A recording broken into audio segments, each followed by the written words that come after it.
नमस्कार दोस्तों, मैं हूं आपके साथ ऋषभ चौहान। दिल्ली के अंदर विधानसभा चुनाव का आगाज हो चुका है। सभी राजनीतिक दलों ने अपने अपने प्रत्याशियों को सीटों पे उतारना शुरू कर दिया है। नेता भी जनता को लुभाने के लिए जनता के बीच जाने लगे हैं और इसी बीच दिल्ली विधानसभा चुनाव में महिलाओं के गालों की एंट्री हुई है, जिस पर सियासत काफी ज्यादा गर्मा गई है और कांग्रेस सरकार बीजेपी पर हमलावर है। कैसे एंट्री हुई है, किसने एंट्री की है और इतना बवाल क्यों हो रहा है, इस पर आगे बात करूंगा। लेकिन उससे पहले आप ये जान लीजिए कि देश के प्रधानमंत्री नरेंद्र मोदी या बीजेपी सरकार अपनी छवि को बेहतर करने की चाहे लाख कोशिश कर ले, लेकिन बीजेपी के अंदर कुछ ऐसे नेता हैं जो सारी मेहनत पर पानी फेर देते हैं और ऐसा ही कुछ दिल्ली विधानसभा चुनाव के अंदर हुआ है। दरअसल रमेश बिधूड़ी, जो कि कालकाजी विधानसभा सीट से बीजेपी के प्रत्याशी हैं, वो जनता को संबोधित करने गए थे और इसी बीच उन्होंने प्रियंका गांधी को लेकर एक ऐसा बयान दिया जिसे महिलाओं का अपमान माना जाने लगा है।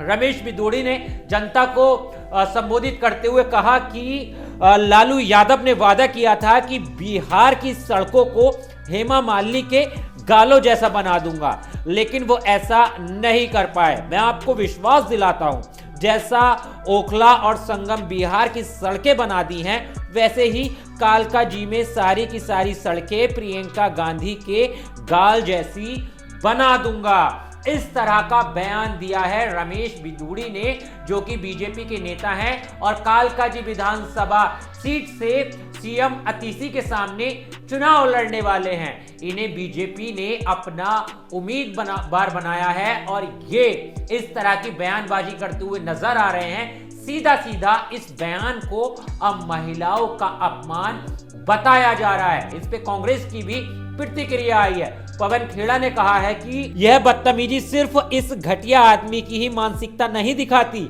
यह है इसके मालिकों की असलियत। ऊपर से लेकर राष्ट्रीय स्वयंसेवक संघ आरएसएस के संस्कार आपको भाजपा के इन ओछे नेताओं में दिख जाएंगे। इस तरह की प्रतिक्रिया दी है पवन खेड़ा ने, जो कि कांग्रेस के नेता हैं। साथ ही साथ इस पर बयान आया है कांग्रेस की प्रवक्ता सुप्रिया श्रीनेत का। उन्होंने कहा है कि प्रियंका जी को लेकर रमेश बिधूड़ी का बयान शर्मनाक है।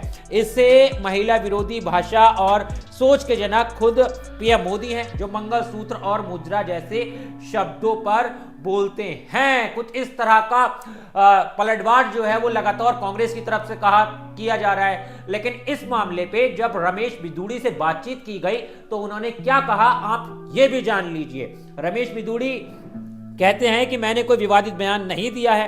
कांग्रेस को बयान पर ऐतराज है तो पहले लालू यादव से कहे कि वह हेमा मालिनी से माफी मांगे, क्योंकि उन्होंने इसी तरह का बयान दिया था। खैर, रमेश बिधूड़ी का इस तरह का बयान आया है, वो अपनी गलती मानने को सीधा सीधा तैयार नहीं है और इसी पर अब सियासत गर्मा चुकी है। सवाल उठने लगे हैं बीजेपी सरकार पर, सवाल उठने लगे हैं देश के प्रधानमंत्री मोदी पर कि आखिर बेटी बचाओ बेटी पढ़ाओ का नारा दिया जाता है, महिला सम्मान की बातें की जाती हैं, लेकिन जब बीजेपी का नेता इस तरह की बातें करेगा, महिलाओं को गालों पर इस तरह की टिप्पणी करेगा, उन्हें सड़क से जोड़ देगा, यहां तक कि महिलाओं का एक तरह से चुनाव के अंदर इस्तेमाल किया जाएगा इस तरह की बातें करके, तो क्या बीजेपी सरकार अपने नेता पर कोई सख्त कार्रवाई करेगी या कालकाजी सीट से जो उन्हें प्रत्याशी बनाया है, क्या उनका टिकट कैंसिल किया जाएगा